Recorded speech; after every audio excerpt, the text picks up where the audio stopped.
ప్రభువును రక్షకుడైన యేసుక్రీస్తు నామంలో మీ అందరికీ శుభాభివందనాలు తెలియజేస్తూ ఉన్నాను.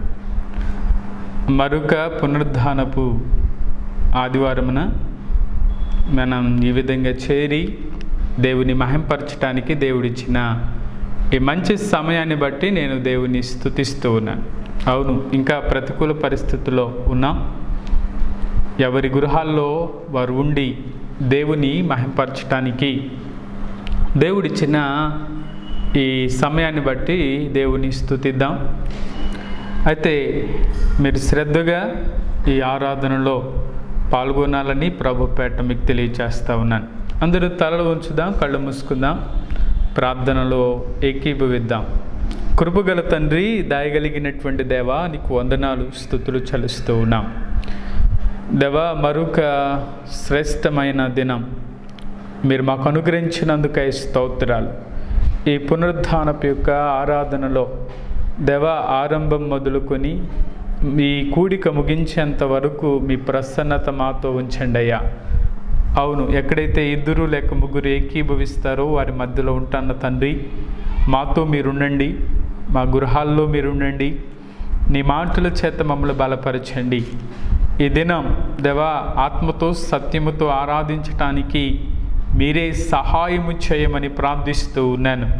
దేవా, చేరిన ఈ లైవ్లో ఏకీభవిస్తున్న ప్రతి ఒక్కరిని మీరు దర్శించమని ప్రార్థిస్తూ ఉన్నాను. తండ్రి, ఆత్మతో సత్యముతో ఆరాధిస్తూ నిన్ను మహిమపరిచే కృప మాకు ఇవ్వమని ప్రార్థిస్తూ దేవా, మీ చేతులకి మమ్మల్ని సమర్పించుకుంటూ దేవా, అల్ఫా ఒమేగాగా మీరుండండి.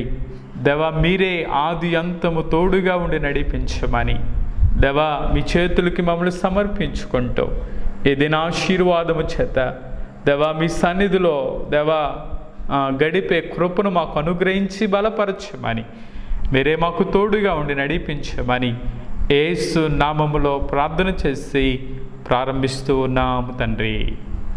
ఆమేన్. అందరికీ వందనాలు. మీ అందరికీ నా వందనాలు. ఈ సమయంలో ఓ పాట పాడుకొని దేవుని నామాన్ని మహిమపరచుకుందాం. హల్లెలూయా, స్తుతి మహిమ ఎల్లప్పుడూ దేవుని స్తుతించెదము. హల్లెలూయా, స్తుతి మహిమ ఎల్లప్పుడూ దేవుని స్తుతించెదము. హల్లెలూయా, హల్లెలూయా, హల్లెలూయా, హల్లెలూయా, స్తుతి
ఆరాధన చేస్తున్నప్పుడు ప్రతి ఒక్కరూ మీ స్వరాలెత్తి మీరున్న చోటని దేవుని నామాన్ని మహింపరుద్దాం.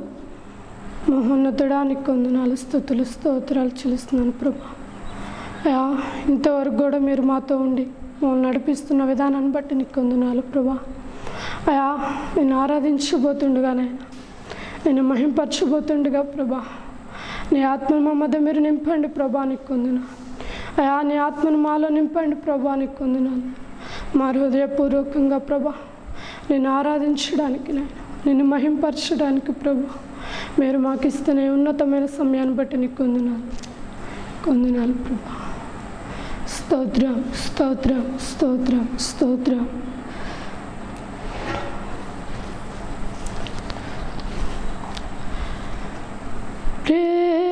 ప్రేమించేదన్ అధికముగా ఆరాధింతున్ ఆశక్తితో ప్రేమించేదన్ అధికముగా ఆరాధింతున్ ఆశక్తితో నా పూర్ణ మనసుతో ఆరాధింతున్ నా పూర్ణ బలముతో సేవించేదన్ నా పూర్ణ మనసుతో ఆరాధింతున్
ప్రభా స్వస్థపరిచావే వందనమయ్యా నన్ను స్వస్థపరిచావే వందనమయ్యా నన్ను స్వస్థపరిచావే వందనమయ్యా నా పూర్ణ మనసుతో ఆరాధింతు నా పూర్ణ బలముతో సేవించెదను నా పూర్ణ మనసుతో ఆరాధింతు నా పూర్ణ బలముతో సేవించెదను ఆరాధన ఆరాధన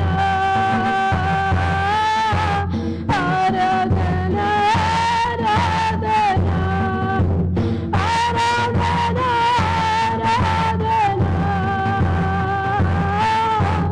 ఆరాధన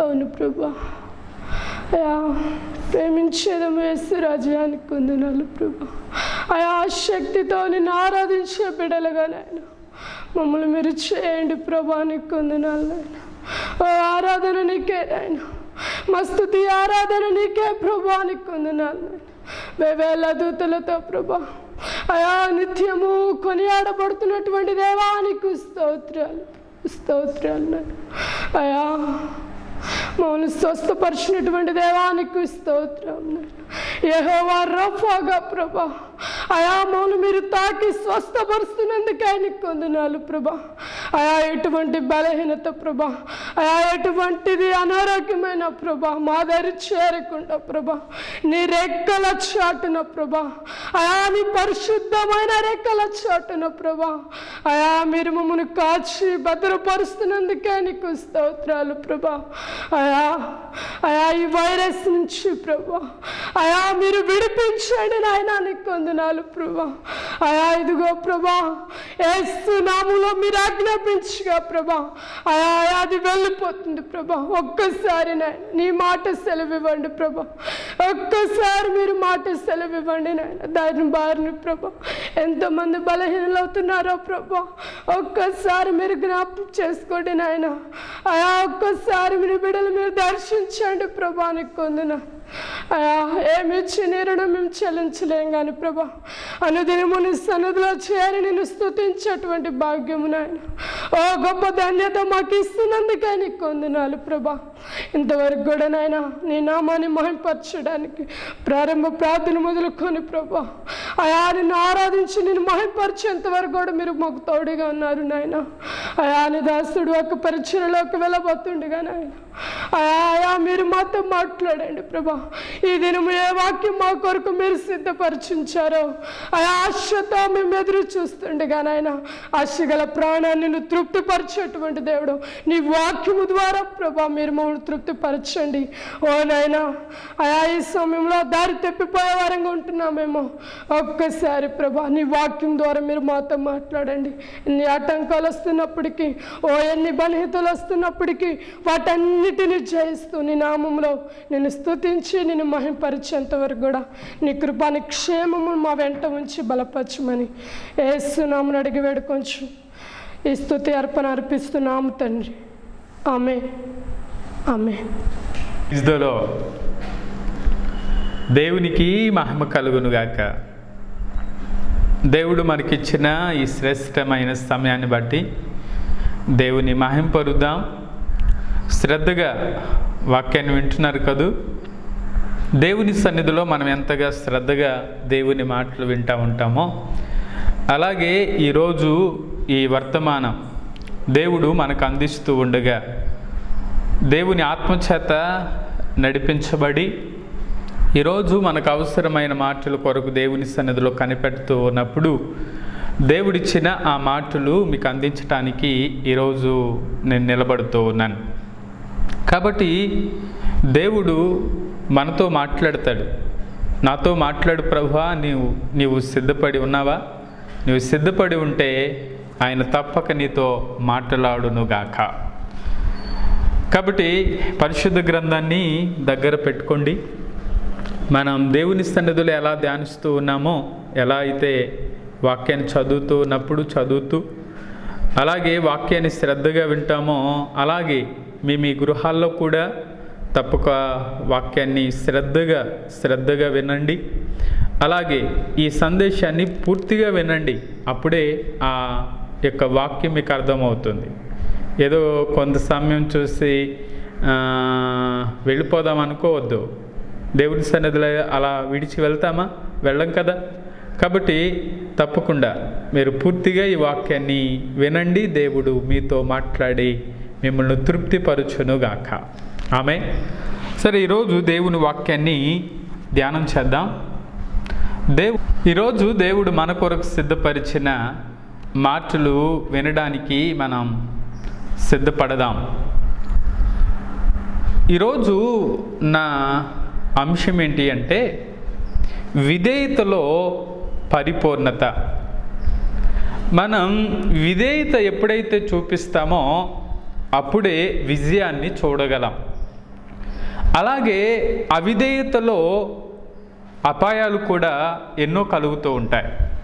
అయితే దేవుడు ఈరోజు మనతో మాట్లాడుతున్నటువంటి మాట ఏంటంటే, విధేయత ద్వారా విజయాన్ని ఎవరు చూశారు?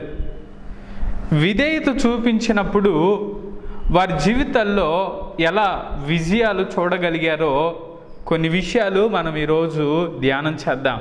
పరిశుద్ధాత్మ దేవుడు మనకు తెలియచేస్తుండగా శ్రద్ధగా ఈ మాటలు మీరు వినాలని ప్రభు పేట మీకు తెలియచేస్తా ఉన్నాను.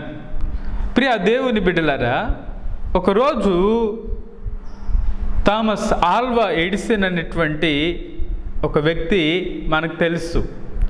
ఈ ప్రపంచవ్యాప్తంగా చాలామందికి తెలిసిన పేరు థామస్ ఆల్వా ఎడిసన్. ఇతను ఎన్నో వస్తువులు కనిపెట్టాడు. వాటిలో ఒకటి ఏంటి అంటే కరెంట్ బల్బ్. ఈరోజు మన ఇంటిలో ఒక బల్బును మనం చూస్తున్నామంటే ఇంత కాంతి విస్తరించి, లేకపోతే అంతకుముందు పాత దినాల్లో అయితే ఏదో ల్యాంపులు ఉండేవి. ల్యాంపులు కాదు, చిన్న కొవ్వొత్తులు లాంటివి కిరోసిన్ బుడ్డులతో వారి కుటుంబంలో ఆ వెలుగుతో, ఆ కొంత వచ్చే ఆ వెలుగుతో ఆ దినాలు గడుస్తూ ఉండేవి. అయితే ఈరోజు ప్రపంచం ప్రతి కుటుంబంలో కరెంట్ బల్బ్ ఉంది అంటే కారణం ఎవరు అంటే థామస్ ఆల్వా ఎడిసన్.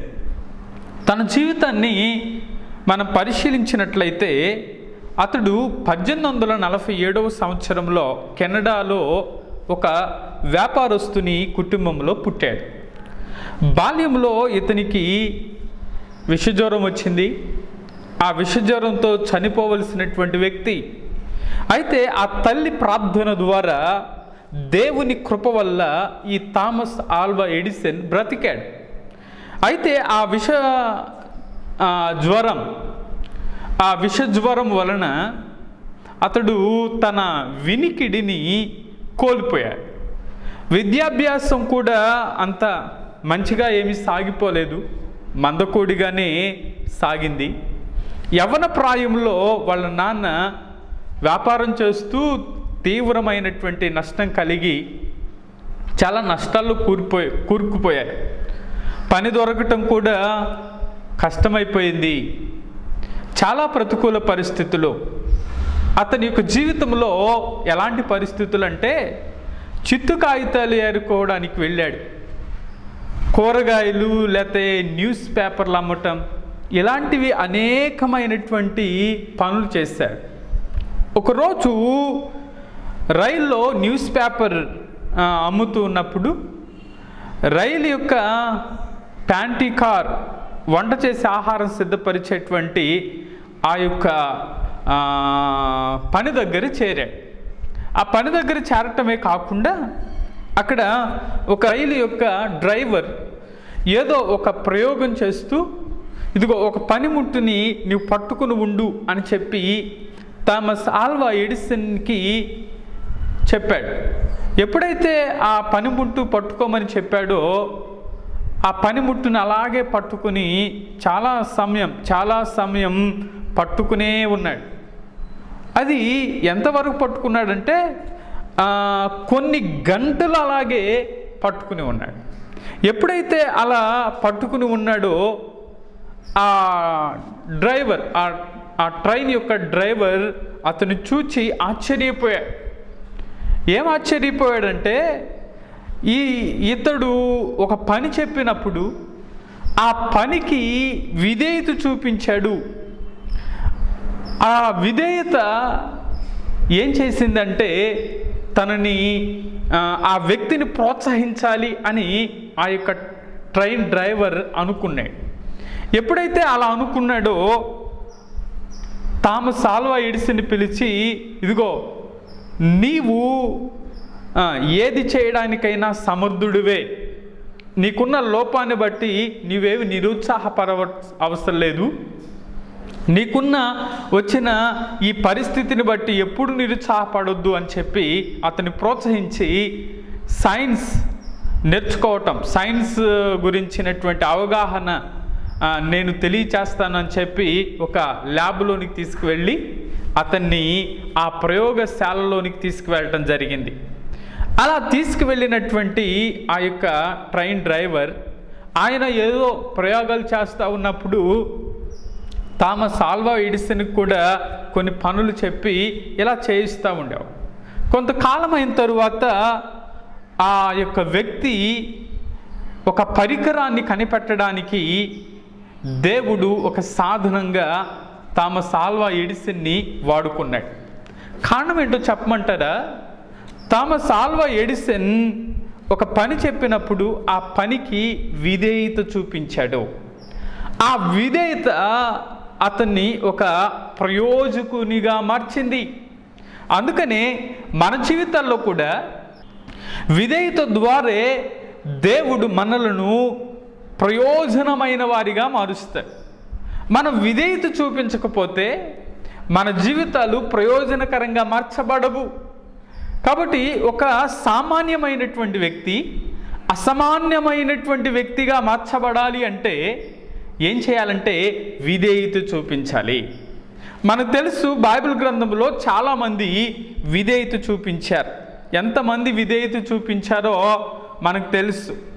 అయితే ఆ చాలామంది విధేయత చూపించారు, కానీ వారందరి గురించి నేను ఈరోజు మాట్లాడాలనుకోవట్లేదు. కానీ ఒక వ్యక్తిని మీకు పరిచయం చేస్తాను.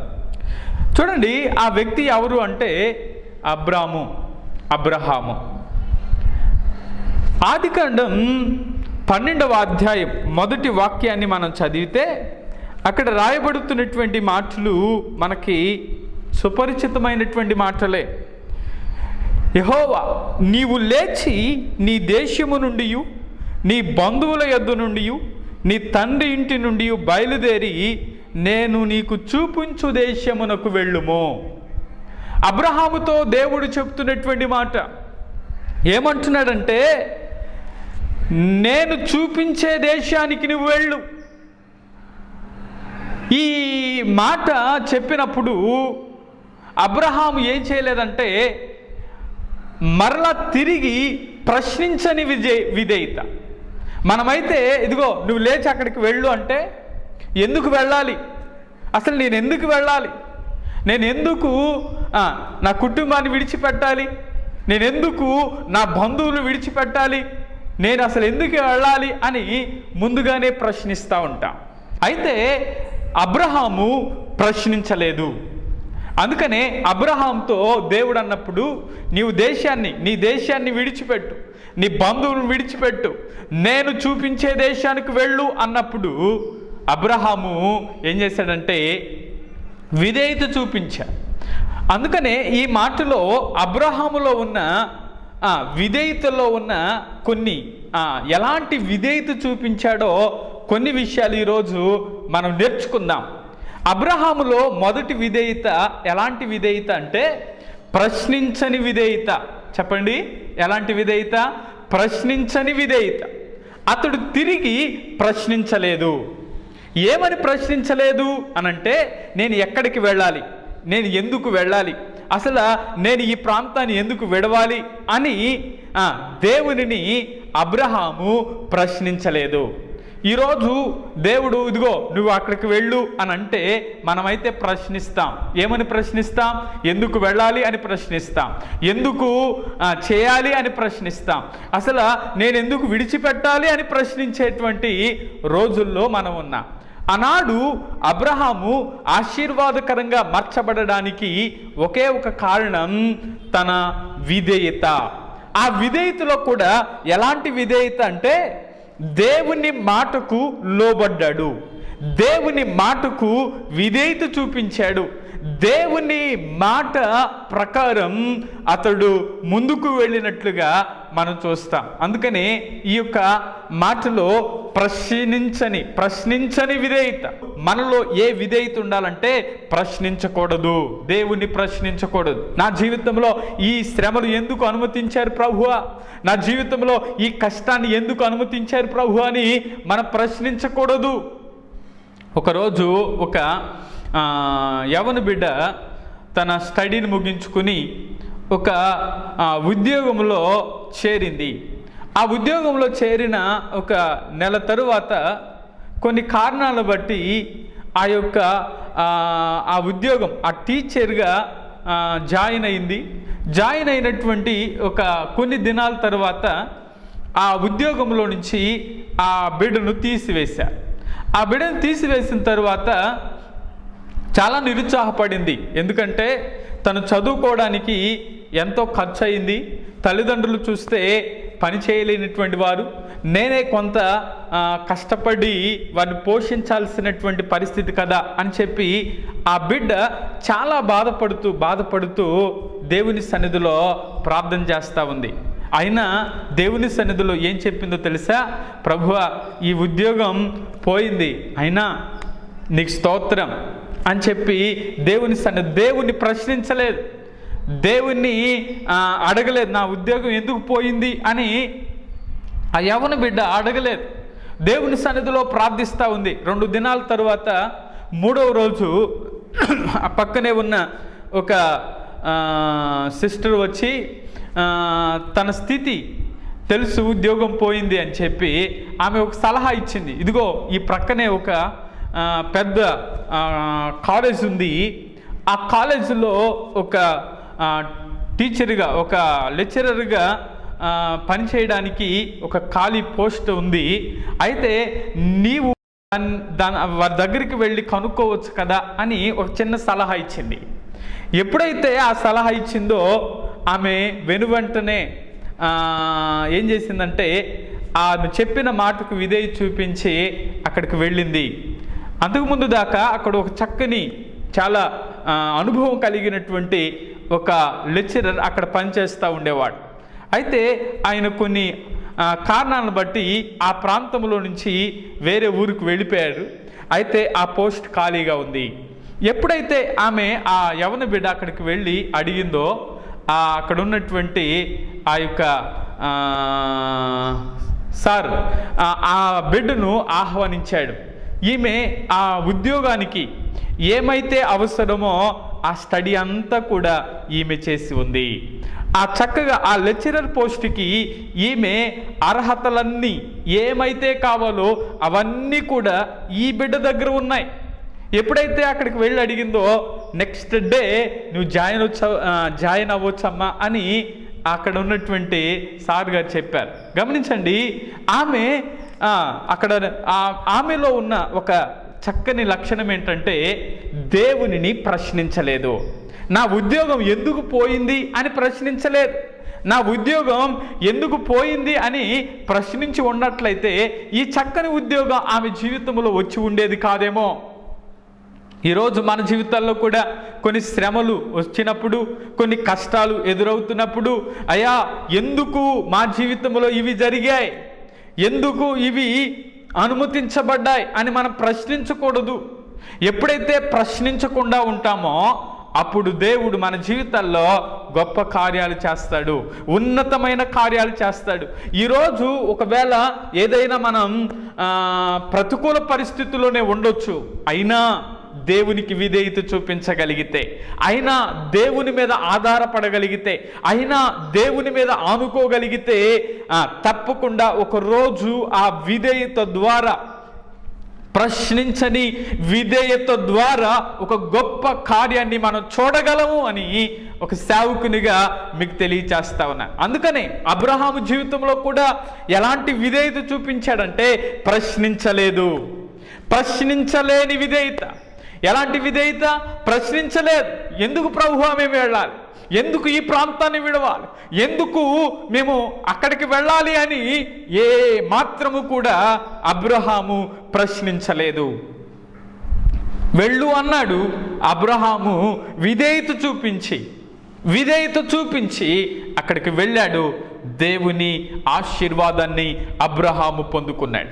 అలాగే నేడు మన జీవితాల్లో కూడా దేవుని మాటకు విధేయత చూపించి దేవుడు ఏదైతే చేయమంటున్నాడో అది మనం చేస్తే తప్పకుండా ఒకరోజు ఆశీర్వాదాన్ని మనం చూస్తాం, ఒకరోజు దేవుని దీవెనను మనం చూస్తాం, ఒకరోజు దేవుడు వాటిని దీవెనకరంగా మనకి మార్చబోతున్నాడు అని మీకు తెలియచేస్తా ఉన్నాను.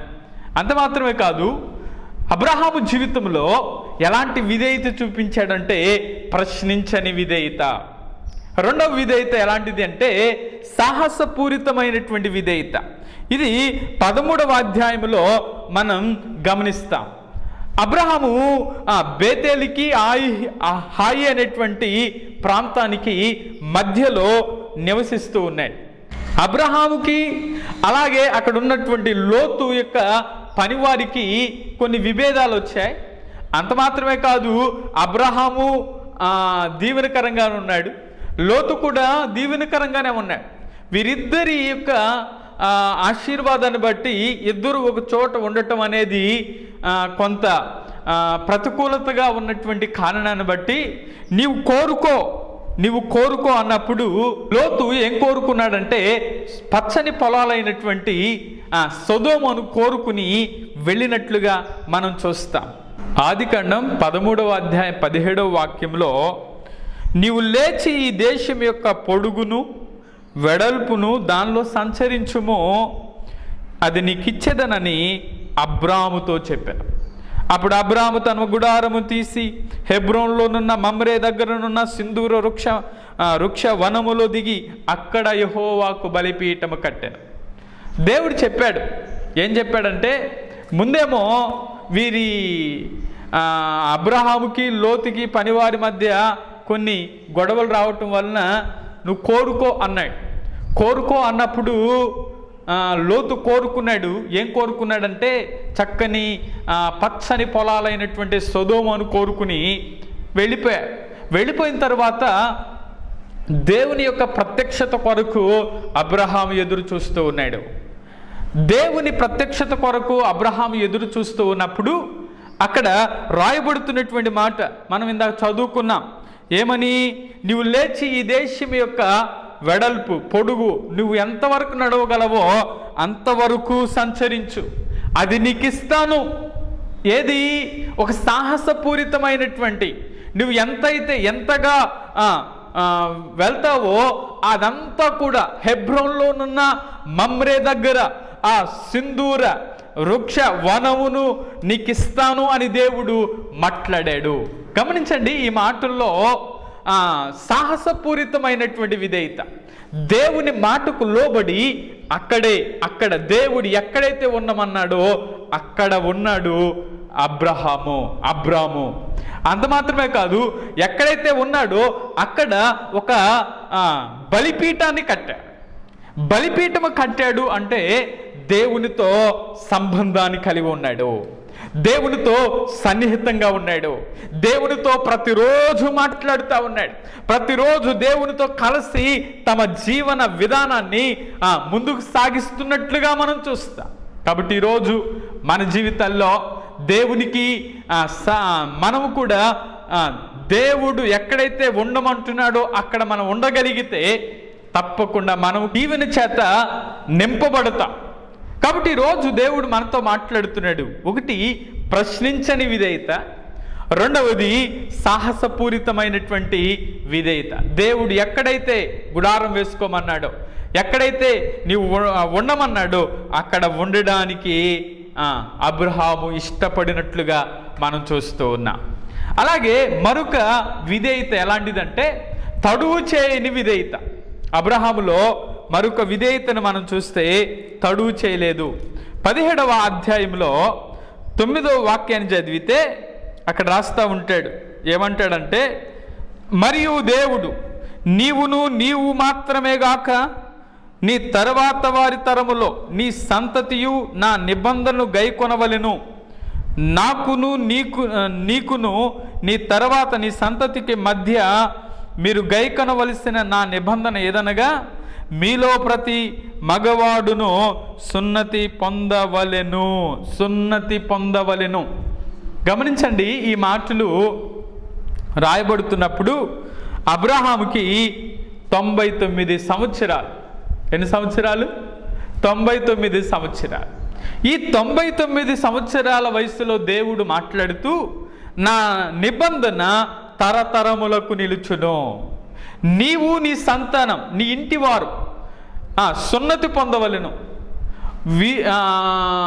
వృద్ధాప్యములో ఏం చేశాడు అంటే, విధేయతతో వృద్ధాప్యములో కూడా ఆలస్యం చేయకుండా అతని ఇంట పుట్టిన పురుషులందరూ కూడా సున్నతి పొందినట్లుగా మనం చూస్తాం. గమనించండి, తడువు చేయని విధేయత. దేవుడు ఏదైతే ఒక మాట చెప్పాడో ఆ మాట ప్రకారం అబ్రహాము విధేయత చూపించాడు. నేను సర్వశక్తి గల దేవుణ్ణి అని దేవుడు చెప్పి, ఇదిగో మీరందరూ కూడా ఒక నిబంధన పాటించాలి. ఆ నిబంధన ఏంటంటే సున్నతి చేయాలి. కాబట్టి ఆ సున్నతి చేసినప్పుడే నా జనముగా మీరుంటారు అని ఒక నిబంధన పెట్టినప్పుడు ఆ నిబంధన కొరకై తడువు చేయలేదు. ఆ సున్నతికి సాదృశ్యముగా ఏం కనబడతా ఉందంటే బాప్టిజం కనబడతా ఉంది. రక్షింపబడి మారు మనసు పొంది చాలా తడువు చేస్తూ ఉన్నామేమో, చాలామంది ఆలస్యం చేస్తూ ఉన్నారు, చాలామంది నిర్లక్ష్యం చేస్తూ ఉన్నారు, దేవుడిచ్చిన ఆ రక్షణను కాపాడుకోలేకపోతున్నారు. ఈరోజు దేవుడు మనతో మాట్లాడుతున్నాడు. గమనించండి, నీవు రక్షింపబడిన తరువాత, నీ జీవితాన్ని మార్చుకున్న తరువాత, క్రీస్తు నా సొంత రక్షకుడు అని నీవు అంగీకరించిన తరువాత, నీ జీవితాన్ని మార్చుకున్న తరువాత నువ్వు చేయవలసిన పని ఏంటి అంటే బాప్తిస్మము తీసుకోవటం. ఆ నీటిలో ముంచబడటం. బ్యాప్టిజో అంటే ముంచబడుట అని అర్థం. ఎప్పుడైతే నీవు ఆ నీటిలో ముంచబడుతున్నావో సంఘం ఎదుట, సమాజం ఎదుట, దేవుని ఎదుట నీవేం చేస్తున్నావంటే, నా పాత జీవితాన్ని నేను పాతి పెట్టబడి నేను తిరిగి నూతనముగా క్రీస్తుతో కూడా లేపబడుతున్నాను అని సాక్షిగా నిలబడటం. గమనించండి, ఇదిగో నీవు సున్నతి పొందాలి అని ఎప్పుడైతే అబ్రహాముతో దేవుడు చెప్పాడో, తడువు చేయకుండా అక్కడ ఉన్నటువంటి వారందరూ కూడా, అక్కడ ఉన్నటువంటి తన సంతానములో ఉన్న మగవారందరిని తీసుకువెళ్ళి సున్నతి చేయించినట్లుగా మనం చూస్తాం. ఈరోజు మన కుటుంబాల్లో మనం మాత్రమే రక్షింపబడటం కాదు, కానీ మనతో పాటు మన కుటుంబంలో ఉన్న బిడ్డలు కూడా రక్షింపబడాలి, రక్షణ పొందాలి, ఆ రక్షణలో నిలిచి ఉండాలి, ఆ రక్షణను కొనసాగిస్తూ ఉండాలి. అందుకనే రక్షణ అనేది ఉచితంగానే ఇచ్చేది, ఏదో డబ్బులు పెట్టో వెలపెట్టి కొనుక్కునేది కాదు. యేసయ్య ఈ లోకములో ఉన్న మానవాళ్ళందరి కొరకు ఆయన రక్తాన్ని కార్చాడు. ఈరోజు ఎవరైతే సిలువ రక్తం దగ్గరకు వస్తున్నారో, ఎవరైతే యేసు రక్తము దగ్గరకు వచ్చి అయ్యా నేను పాపిని అని ఒప్పుకుంటున్నారో వారి పాపాలు క్షమింపబడుతున్నాయి. అందుకని ఉచితముగా ఆయన రక్షిస్తున్నాడు అని మీకు తెలియచేస్తావు. ప్రియా దేవుని బిడ్డలారా, ఈరోజు దేవుని సన్నిధిలో దేవుని మాటలు వింటున్న మన జీవితాల్లో ఒకవేళ రక్షణ విషయంలో ఆలస్యం చేస్తున్నామేమో, బాప్తిసం విషయంలో ఆలస్యం చేస్తున్నామేమో, ఇంకా సమయం ఉంది కదా, ఇంకా చాలా దినాలు ఉన్నాయి కదా, ఇంకా వయసు ఉంది కదా, ఇంకా ఇంకా అనుభవించాల్సింది చాలా ఉంది కదా అని అనుకుంటున్నావేమో. నేడే రక్షణ దినం, ఇదే అనుకూల సమయం. చూడండి, ఈరోజు చాలామంది ప్రతికూల పరిస్థితుల్లో ఉన్నారు. చాలామంది దేవుని అంగీకరించక ఎంతోమంది మరణిస్తూ ఉన్నారు. ప్రియ దేవుని బిడ్డలారా, ఈరోజు నీ జీవితం అంతమైతే నీ గమ్యం ఎక్కడికి? నీ పయనం ఎక్కడికి? నువ్వు నరకానికి వెళ్తావా, పరలోకానికి వెళతావా? నీ గమ్యం ఎక్కడికో, నీ గమ్యం ఎక్కడికో నీకు తెలుసా? నీ జీవితం ముగిస్తే, నీ జీవితం ఇప్పుడే ముగిస్తే ఎక్కడికి వెళ్తావు? మనకు తెలుసు, ఒకరోజు ధనవంతుడు అనుకున్నాడు. ఏమన్నాడు? నా ప్రాణమా తినుము, తాగుము, సుఖించుము అని అనుకున్నాడు. అనుకున్నప్పుడు, ఓరి వెరివాడ, ఈ రాత్రే నీ ప్రాణాన్ని అడిగితే నువ్వు ఎక్కడికి వెళ్తావు? ధనవంతుడేమో నరకంలో యాతన పడుతూ ఉన్నాడు. అలాగే లాజరు, పేదవాడైనటువంటి లాజరేమో అబ్రహాము రొమ్మున ఆనుకుని ఉన్నాడు. గమనించండి, అబ్రహాము కూడా ధనవంతుడే. అబ్రహాము ధనవంతుడే. అబ్రహాము విధేయత చూపించాడు. అక్కడున్న యేసుక్రీస్తు వారు చెప్పిన ఆ ఉపమానములో, లేకపోతే ఆ యొక్క జరిగిన ఆ సందర్భంలో అక్కడున్న ధనవంతుడేమో నా ప్రాణమా తినుము, తాగుము, సుఖించుము అని అనుకున్నాడు. కానీ ఇక్కడున్నటువంటి ధనవంతుడు, ఇక్కడున్నటువంటి అబ్రహాం ఏమంటున్నాడంటే, దేవునికి విధేయత చూపించాడు. ప్రశ్నించని విధేయత, సాహసపూరితమైనటువంటి విధేయత, అలాగే తడువు చేయని విధేయత. ఆలస్యం చేయలేదు. ఇదిగో ఒక నిబంధన మీరు పాటించాలి, ఒక నిబంధన మీరు పాటించాలి అంటే ఆ నిబంధనను ఆలస్యం చేయలేదు అబ్రహాం. మన జీవితాల్లో ఇదిగో ఒక నిబంధన ఉంది కదా, నువ్వు రక్షింపబడిన తర్వాత, మారు మనసు పొందిన తర్వాత బాప్తిసం తీసుకోవాలి అన్నది ఒక నిబంధన కదా. నిబంధనను నీవు అంగీకరించావా? ఆ నిబంధనను నీవు అనుసరిస్తున్నావా? లేదండి. ఏదో ఒక ఆటంకాలు, ఏదో ఒక సాకులు చెప్పటం అనేది భావ్యం కాదు. కానీ రక్షింపబడిన నీ జీవితంలో ఒక నిబంధన ఏంటి అంటే, రక్షింపబడిన నీ జీవితంలో నిబంధన ఏంటి అంటే, తప్పకుండా మనం బాప్తిసం తీసుకోవాలి. బాప్తిసం తీసుకున్నటువంటి నీవు ఏం చేయాలి తెలుసా? ఆయన యొక్క శరీరములో, ఆయన రక్తములో నీవు పాలిభాగస్థుడు అవ్వాలి. ఇది ఒక నిబంధన. బాప్తిసం తీసుకోవటం ఒక నిబంధన అయితే, రెండవ నిబంధన ఏంటో తెలుసా? ఆయన రక్తములో, ఆయన శరీరములో పాలిభాగస్థుడు అవ్వాలి. నేను సూటిగా ఒక మాట అడుగుతాను. చాలామంది జీవితాల్లో మేము చాలా కాలం నుంచి దేవుని సన్నిధికి వస్తూ ఉన్నాం, దేవున్నే నమ్ముకున్నాం, మేము ఎవరిని పూజించట్లేదు అని చెప్తున్నారు. మంచిదే. అయితే బాప్తిసం తీసుకున్నావా? ఆయన యొక్క బలలో నీవు పాలు పంపులు పొందావా? ఎందుకు ఆలస్యం? ఎందుకు ఆలస్యం? తడువు చేయని విధేయత. అబ్రహాము ఇదిగో నిబంధన, ఇదిగో సున్నతి చేయబడాలంటే తడువు చేయకుండా సున్నతి పొందినట్లుగా మనం చూస్తున్నాం కదా. నేడు మన జీవితాల్లో కూడా విధేయత చూపించటం, ఈ రక్షణ విషయంలో, ఈ బాప్తిసం విషయంలో చాలామంది వెనకబడి ఉన్నారు అని చెప్తున్నారు. కాబట్టి ఈరోజే దేవుడు నిన్ను దర్శిస్తూ ఉన్నాడు.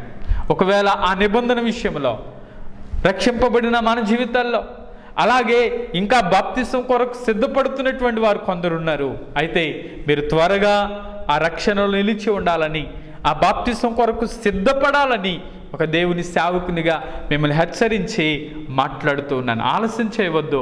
దేవునితో ఉండే ఆ కృపను పోగొట్టుకోవద్దు. ఈ రోజుల్లో మనం చాలామంది ఈ కరోనా వలన అనేక మంది చనిపోయారు. వారి జీవితాలు ఆ వ్యాధితోనే ముగించారు. ఒకవేళ ఆ బలహీనతతోనే, ఆ యొక్క వైరస్ ద్వారా వారు చనిపోయారు. వారి గమ్యం ఏంటో ఎవరికి తెలుసు? రక్షింపబడి ఉంటే, వారి జీవితాలు మార్చుకుని ఉంటే ఒకవేళ పరలోకంలో ఉంటారేమో, కానీ ఒకవేళ వారి జీవితాల్లో మార్పు లేకపోతే, రక్షింపబడకపోతే వారి యొక్క గమ్యం నరకమే కదా. అందుకని దేవుడు హెచ్చరించి మాట్లాడుతున్నాడు. ఈరోజు నువ్వు విధేయత చూపించగలిగితే, తడువు చేయని విధేయత. అబ్రహాం తడువు చేయలేదు, ఆలస్యం చేయలేదు, వెంటనే విధేయత చూపించినట్లుగా మనం చూస్తాం. కాబట్టి ఈరోజు మన జీవితాల్లో కూడా దేవునికి విధేయత చూపించగలిగితే దేవుడు తప్పకుండా మన జీవితాల్లో గొప్ప కార్యాలు చేస్తాడు. భక్తి కలిగిన విధేయత. ఆమె ఎలాంటిదంట? భక్తి కలిగినటువంటి విధేయత. ఆదికాండం 21వ అధ్యాయం 8వ వాక్యం నుంచి 14వ వచనం వరకు మనం చదివితే, అక్కడ ఇస్సాకు పాలు విడిచిన తరువాత ఒక గొప్ప విందు చేయించినట్లుగా మనం చూస్తాం. ఆ విందు చేయించినప్పుడు ఆగరుకు పుట్టినటువంటి ఇష్మాయేలు పరిహరించటం, అపహాస్యం చేయటం మనం చూస్తూ ఉన్నప్పుడు, అప్పుడు శారా ఏమంటుందంటే, హాగరుని వెళ్ళగొట్టు అని అంటుంది. ఎప్పుడైతే ఆ హాగరుని పంపివేయమని చెప్పినప్పుడు అబ్రహాము ఎంతో దుఃఖపడ్డాడు. అయితే దేవుడు అంటున్నాడు, భార్య మాట విని తన రక్త సంబంధులు వదులుకోవటం చాలా కష్టంగానే ఉంది. అయితే దేవుడు అతనితో మాట్లాడి, నీ భార్య మాట వినుము అని ఎవరితో అంటాడంటే అబ్రహాముతో అన్నట్లుగా మనం చూస్తాం. ఆదికాండం 21వ అధ్యాయం 12వ వాక్యం. అయితే దేవుడు, ఈ చిన్నవాణిని బట్టి, నీ దాసిని బట్టి నీవు దుఃఖపడవద్దు. శారా నీతో చెప్పు ప్రతి విషయములో ఆమె మాట వినుము. ఇస్సాకు వలన అయినదే నీ సంతానము అనబడును. దేవుడు స్పష్టంగా మాట్లాడాడు, ఇదిగో నీ భార్య మాట వినుము, నీ భార్య మాట వినుము అని ఎవరితో చెప్తున్నాడు? దేవుడు అబ్రహాముతో చెప్తున్నాడు. ఎప్పుడైతే ఆ మాట ఒక భక్తిపూర్వకంగా మరుసటి దినం తన ఇంట్లో నుంచి హాగరుని, ఇష్మాయిల్ని పంపించేశాడు. గమనించండి, ఈ మాటలో ఏం కనబడతా ఉందంటే విధేయత కనపడతాం. ఈ విధేయత ఎలాంటిదంటే భక్తి గల విధేయత. దేవునికి భయపడ్డాడు. ఇప్పుడు శారాకు భయపడలేదు. శారా చెప్పినప్పుడు అనుకుని ఉంటాడు, వాడు కూడా నాకు పుట్టినవాడే కదా అని అనుకుని ఉంటాడు. అయితే గమనించండి, దేవుడే ఇదిగో శారా మాట నువ్వు విను అని అన్నాడు. ఎప్పుడైతే శారా మాట విను అని అన్నాడో అప్పుడు వెంటనే ఏం చేశాడంటే హాగరును అలాగే ఇష్మాయేలును పంపించి వేసినట్లుగా మనం చూస్తాం. గమనించండి, ఈ మాటలో భక్తిగల విధేయతను మనం చూస్తాం. దేవునికి విధేయత చూపించాడు. భార్య మాట విను అన్న మాట దేవుడు చెప్పాడు కాబట్టి విన్నాడు. ఒకవేళ పక్కన ఇంటి వాళ్ళు వచ్చో లేకపోతే ఎవరన్నా వచ్చి ఇదిగో హాగరును విడిచిపెట్టు అని అంటే విడిచిపెట్టేవాడు కాదు. ఎందుకంటే హాగరు వల్ల ఇష్మాయేలు పుట్టాడు కదా, అతను కూడా నా సంతానమే కదా.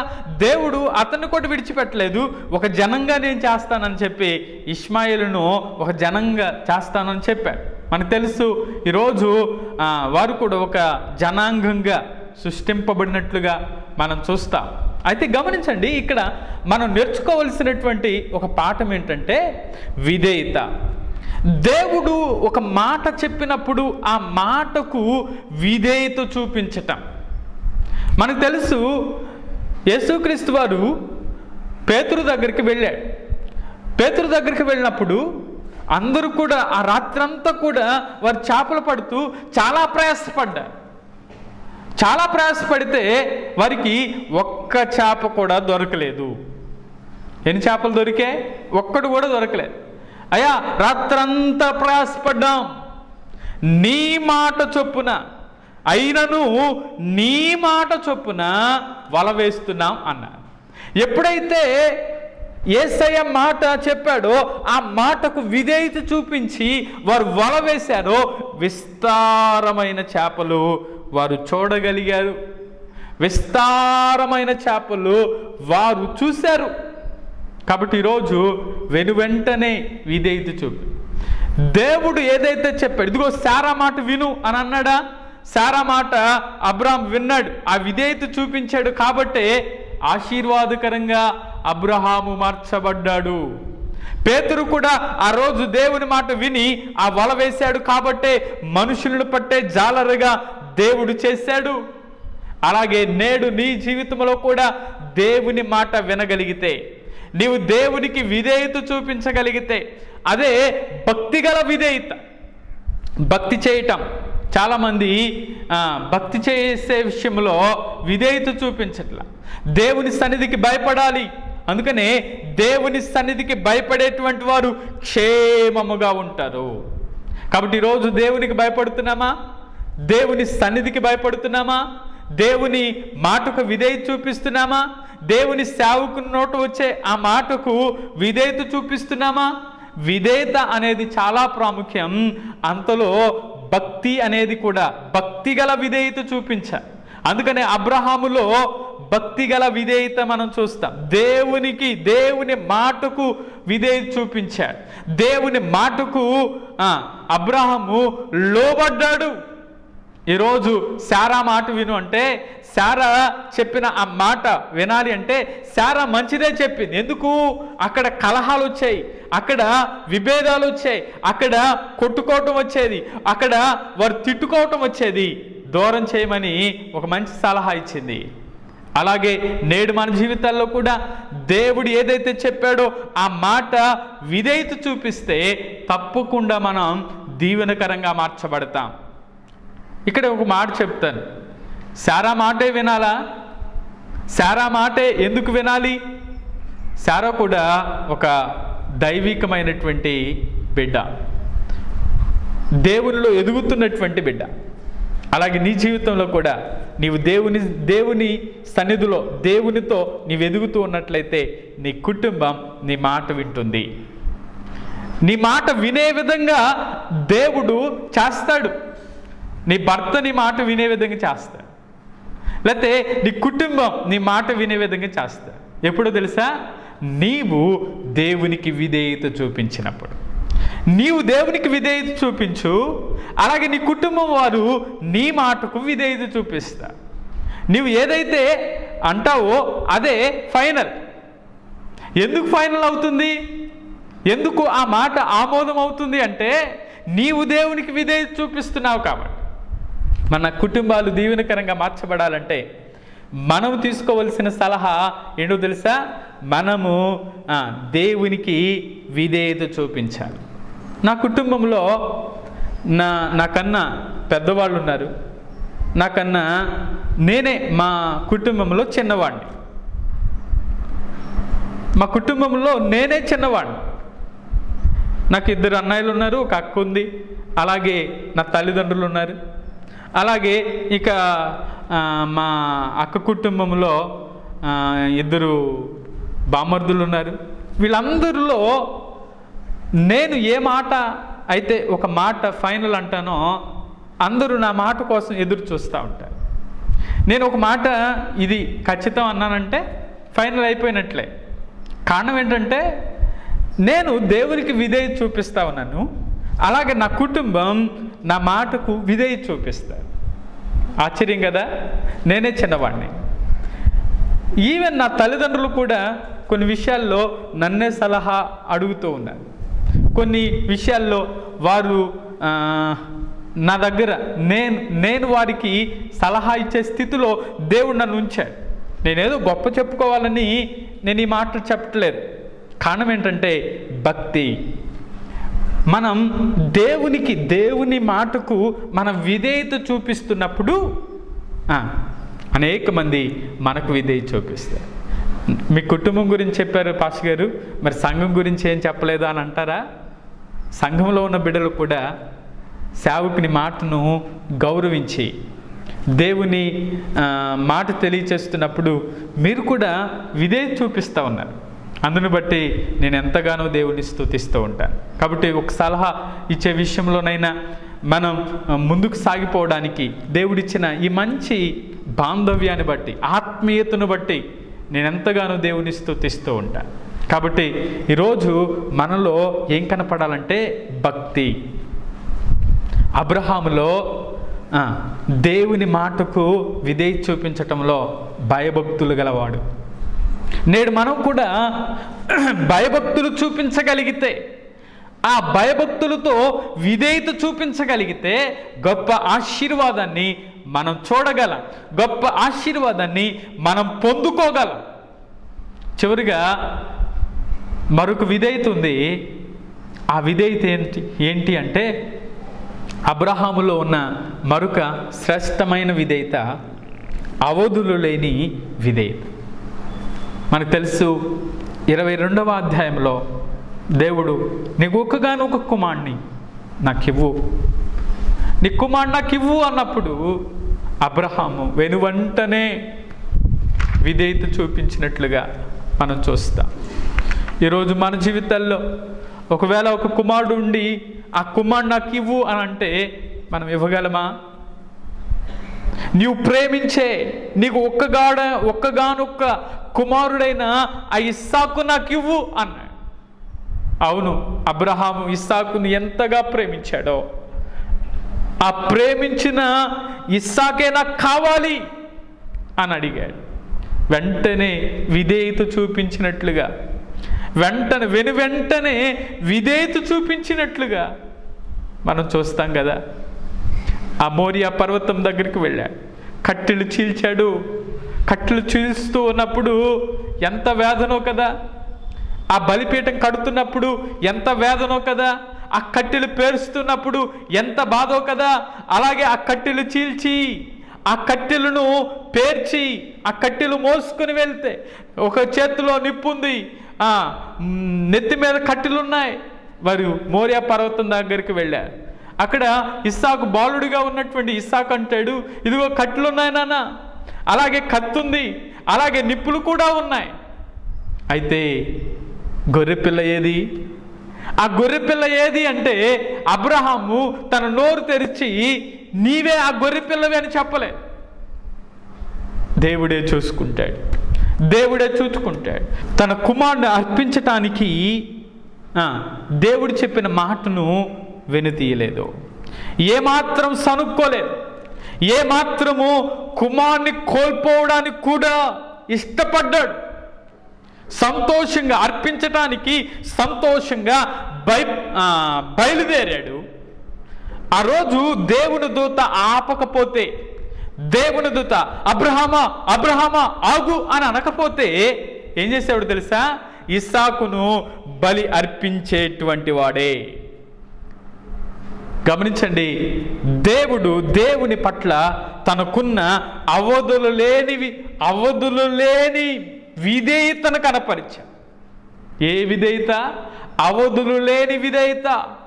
కుమారుని ఇవ్వడానికి కూడా సిద్ధపడ్డాడు. అందుకనే దేవునికి విధేయత చూపించటంలో ఒక్కొక్క మెట్టు పైకెక్కి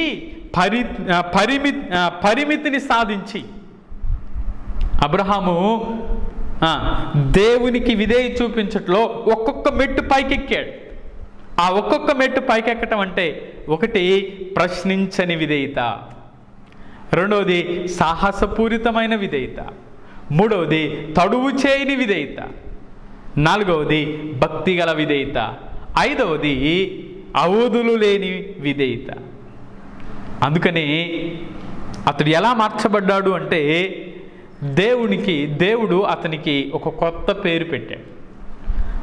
అంతకుముందు అబ్రాము, ఇప్పుడు అబ్రహాముగా దేవుడు మార్చాడు. హల్లెలూయా. చూడండి, అంతకుముందు అబ్రామే, అయితే దేవుడు అతన్ని ఎలా మార్చాడంటే అబ్రహాముగా మార్చాడు. అబ్రహాము అంటే అనేక జనములకు తండ్రిగా చేశాడు. అలాగే దేవునితో నూతనమైన సంబంధం, దేవుని స్నేహితుడుగా పిలువబడ్డాడు అబ్రహాం. ఎవరి స్నేహితుడు? దేవుని స్నేహితుడుగా పిలువబడ్డాడు అబ్రహాం. అలాగే అబ్రహాము ఒక కొత్త గౌరవాన్ని పొందుకున్నాడు. ఆ కొత్త గౌరవం ఏంటంటే విశ్వాసులకు తండ్రి. ఎవరికి తండ్రి?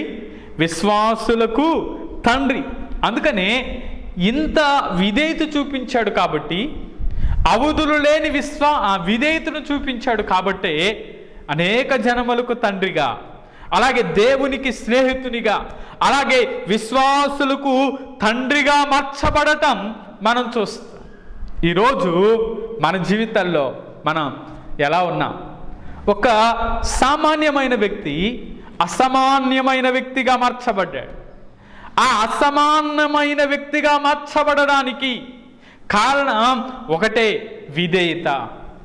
విధేయత ద్వారా ఒక గొప్పవానిగా, విధేయత ద్వారా ఒక ఉన్నతమైన స్థానంలో, విధేయత ద్వారా విశ్వాసులకు తండ్రిగా ఎవరు మార్చబడ్డారు అంటే అబ్రహాము మార్చబడ్డాడు.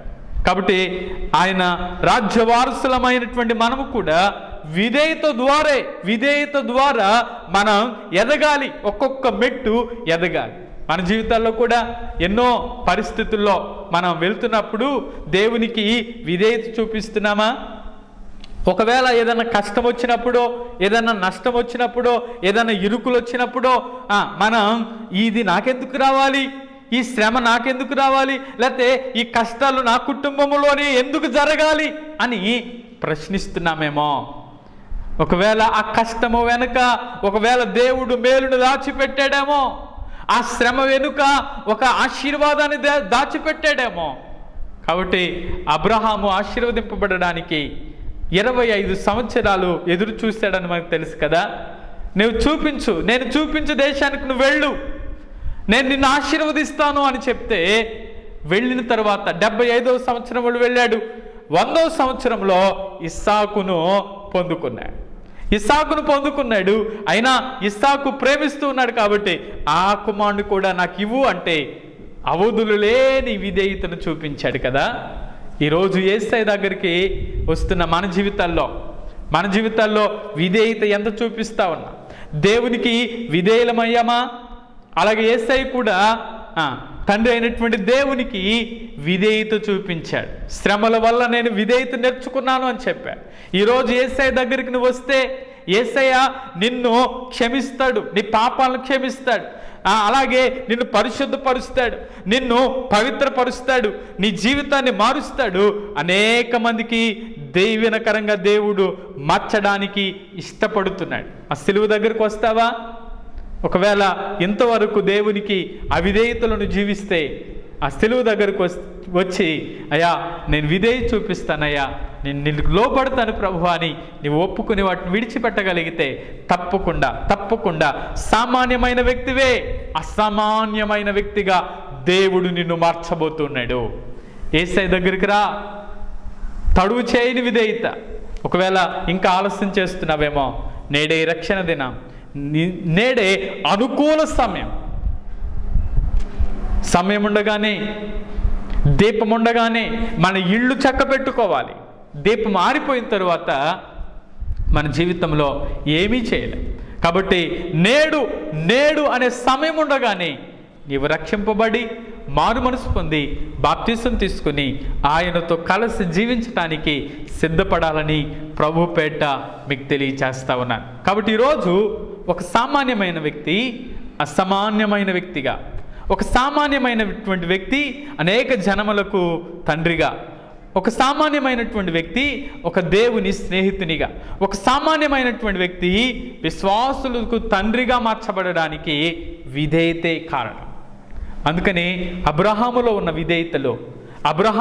విధేయత ప్రశ్నించని విధేయత, అలాగే సాహసపూరితమైన విధేయత, తడువు చేయని విధేయత, అలాగే భక్తిగల విధేయత, చివరిది అవధులు లేని విధేయత అబ్రహాము చూపించాడు. అందుకని అంతగా ఆశీర్వాదకరంగా అబ్రహాము మార్చబడ్డాడు. దేవుని రాజ్యానికి వారసులం అవ్వాలి అంటే, అబ్రహాము కుమార్తెలుగా మనం పిలువబడాలి అంటే మనం కూడా దేవునికి విధేయత చూపిద్దాం. విధేయత చూపించి మన జీవితాలను మార్చుకుందాం, సిద్ధపరచుకుందాం.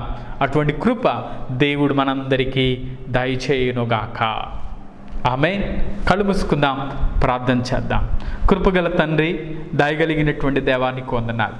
ఈ దినం దేవా మీరు మాతో మాట్లాడిన ఈ శ్రేష్టమైన మాటలను బట్టి నీకు వందనాలు. అవును దేవా, మేము ఏ విధంగా విధేయత చూపించాలో, మేము ఏ విధంగా విధేయత నేర్చుకోవాలో మీరు మాకు బోధించినందుకై స్తోత్రమయ్యా. ఈ మాటలు విన్న మీ బిడ్డల జీవితాల్లో గొప్ప కార్యాలు చేయండి దేవా. ఈ ప్రార్థనలో ఏకీభవిస్తున్న మీ బిడ్డల జీవితాల్లో కూడా మేలు చేయమని ప్రార్థిస్తున్నా. మేము విధేయత చూపించేవారిగా దేవా, మేము దేవా నీ కొరకు దేవా ముందుకు సాగిపోవడానికి సహాయం చేయి. సంఘము చుట్టూ అలాగే ఈ దేవా ఈ ప్రార్థనలో ఏకీభవిస్తున్న మీ బిడ్డలందరి చుట్టూ మీ కంచె వేయమని ప్రార్థిస్తున్నాను. మీ కృపలో భద్రపరచండి అయ్యా. మీ క్షేమము చేత నింపండి. ప్రతి ఒక్కరి జీవితాలను దీవెనకరంగా మార్చండి దేవ. ఏ బలహీనతలు ఉన్నారో ఆ బలహీనతలు కొట్టివేయండి. ప్రతి కుటుంబం దేవ మీ మాటకు విధేయత చూపించే వారిగా సిద్ధపరచమని. అబ్రహాం ఏ విధంగా ఆశీర్వదించబడ్డాడు అలాగే మీ బిడ్డలు ఆశీర్వాదకరంగా దీవెనకరంగా ఉండడానికి సహాయం చేసి సిద్ధపరచమని దేవా. మీరే ఈ ప్రతికూల పరిస్థితులన్నీ తొలగించి మేము కలిసి నేను స్తుతించే ఆ గొప్ప భాగ్యం దయచేయండి. అలాగే రక్షణలో లేని బిడ్డలు, బాప్తిస్మం కొరకు సిద్ధపడుతున్న బిడ్డలను బట్టి ప్రార్థిస్తున్నాను. వారు త్వరగా వారి జీవితాలను సిద్ధపరచుకొని దేవా మీ రాజ్యము కొరకు సిద్ధపడడానికి సహాయం చేసి మహిమ పొందమని. ఇంతవరకు తోడుగా ఉన్నారు, ఇకను కూడా తోడుగా నడిపించి మహిమ పొందమని యేసు నామములు అడుగుతూ ఉన్నాం తండ్రి, ఆమేన్. తండ్రి అయిన దేవుని దీవెన, కుమారుడైనటువంటి యేసుక్రీస్తు వారి కృప, పరిశుద్ధాత్మిక నేను సహవాసం ఇక్కడ బిడ్డలకు సకల పరిశుద్ధులకు సదాకాలంతో నడిపించి వర్ధిల్ల చేయునుగాక. ఆమేన్, ఆమేన్. దేవుడు మిమ్మలను దీవించునుగాక. God bless you all.